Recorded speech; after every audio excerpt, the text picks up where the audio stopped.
بسم الله اللهم بارك. اهو الممبار اهو.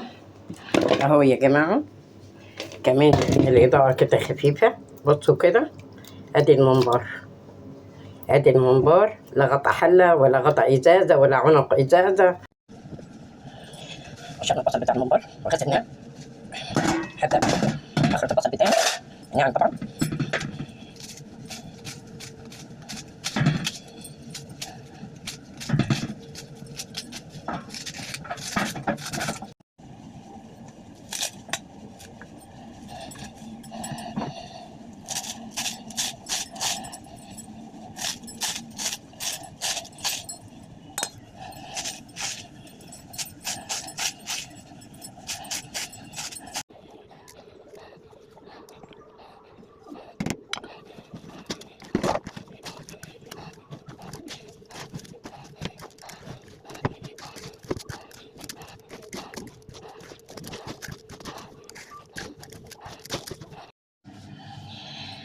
جهزنا الخلطة الجبارة، البصل وشبت كزبرة بقدونس. أنا بكتر في الممبار ومحشي الفلفل والبتنجان شبت وبقدونس أكتر.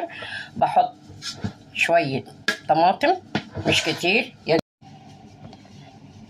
نبدأ نحشي الممبار بتاعنا أهو. اللهم بارك على النظافة أهو. أهو بصي كده الممبار، خلي بالك كده أهو.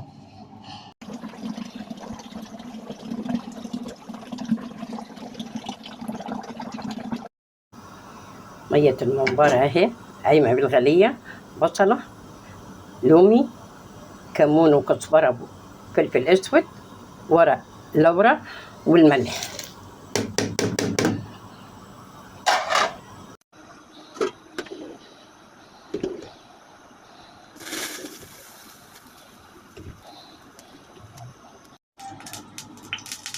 بسم الله اللهم بارك. ادي الممبار استوى ساعة الا ربع بالظبط. استوى الممبار، اللهم بارك. ادي النظافة، يا كده يا بلاش.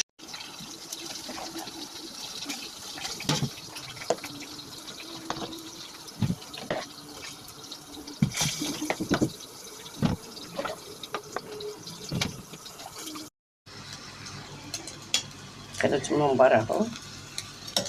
بتمنى يكون نال اعجابكم. مع خالص تحياتي، ام خديجة، يوميات في المطبخ. تحية طيبة من لايك وشير.